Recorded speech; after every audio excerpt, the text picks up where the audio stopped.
വാർത്തകളും നോട്ടിഫിക്കേഷനും ലഭിക്കാൻ ഉടൻ തന്നെ സബ്സ്ക്രൈബ് ചെയ്യുക. തൊട്ടപ്പുറത്തുള്ള ബെൽ ഐക്കണിൽ ക്ലിക്ക് ചെയ്തുകൊണ്ട് ഓൾ എന്നുള്ള ഓപ്ഷൻ തിരഞ്ഞെടുക്കും. വല്ലാത്തൊരു ദയനീയ അവസ്ഥയിലാണ് കേരളത്തിലെ BJP.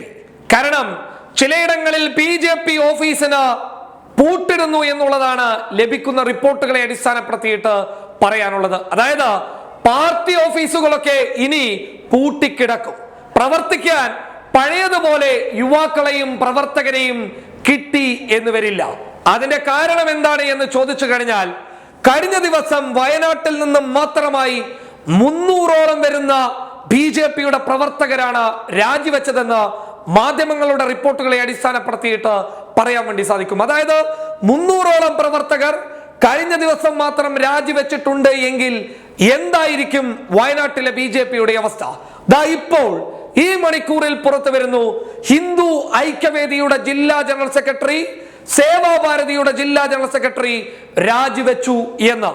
അതും ഈ മണിക്കൂറിൽ പുറത്തു വരുമ്പോൾ കൊല്ലം കരുനാഗപ്പള്ളിയിൽ നിന്ന് പുറത്തു വരുന്നു, അവിടെയുള്ള നിയോജക മണ്ഡല സെക്രട്ടറിയും അതുപോലെ തന്നെ അവിടെയുള്ള നേതാക്കന്മാരും രാജിവെക്കാൻ വേണ്ടി പോവുകയാണ്, കൂടുതൽ രാജി ഉണ്ടാകും എന്ന്.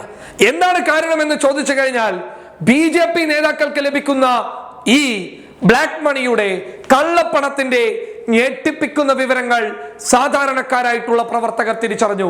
അവർ മനസ്സിലാക്കി, ഗൗരവപരമായി തന്നെ നമ്മൾ ഇതിനെ കാണേണ്ടതുണ്ട്.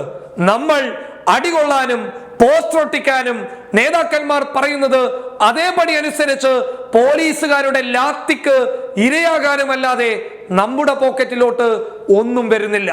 നേതാക്കന്മാർക്ക് കൈയടിക്കാനും നേതാക്കന്മാരുടെ പ്രസംഗത്തിന്റെ ഓളത്തിനും താളത്തിനുമൊത്ത് കൂകി വിളിക്കാനുമൊക്കെ തങ്ങൾ മുന്നോട്ട് വരുമ്പോൾ, തങ്ങൾക്ക് നിവർത്തിയില്ലാത്ത ദയനീയമായിട്ടുള്ള അവസ്ഥയിലേക്ക് കടന്നു പോകുമ്പോൾ ആരും സഹായിക്കാൻ മുന്നോട്ട് വരുന്നില്ലല്ലോ എന്നുള്ള കൃത്യമായ ബോധം പ്രവർത്തകരിൽ ഉണ്ടായപ്പോൾ നൂറുകണക്കിന് പ്രവർത്തകരാണ് വയനാട്ടിൽ നിന്ന് രാജിവെച്ചു പോയത്. അതായത് 300ഓളം വരുന്ന പ്രവർത്തകർ വയനാട്ടിൽ മാത്രമായി രാജിവെച്ചു എന്ന് പറയുമ്പോൾ ചിലയിടങ്ങളിൽ പാർട്ടി ഓഫീസിന് പൂട്ടിടേണ്ട ദയനീയമായിട്ടുള്ള ഒരവസ്ഥയിലാണ് കേരളത്തിലെ BJP. അതായത് CK ജാനുവിന് പണം നൽകിയതുമായി ബന്ധപ്പെട്ട വിഷയം തന്നെയാണ് വയനാട്ടിലെ യുവമോർച്ചയുടെ പ്രവർത്തകരെ ചൊടിപ്പിച്ചിട്ടുള്ളത്. എന്തായാലും ഇത് വെറും BJPയിൽ നിൽക്കാതെ സംഘപരിവാറിന്റെ സംഘടനകളിലേക്കും തന്നെ ഇത് കടന്നു പോകുന്നു എന്നുള്ളതാ കേരളത്തിലെ BJPയെ ചെറുതായൊന്നുമല്ല ഭയപ്പെടുത്തുന്നുള്ളത്. എന്തായാലും ഈ പ്രശ്നത്തിൽ BJPയുടെ നേതാക്കൾ വലിയ മൗനത്തിലാണ്. News desk public Kerala.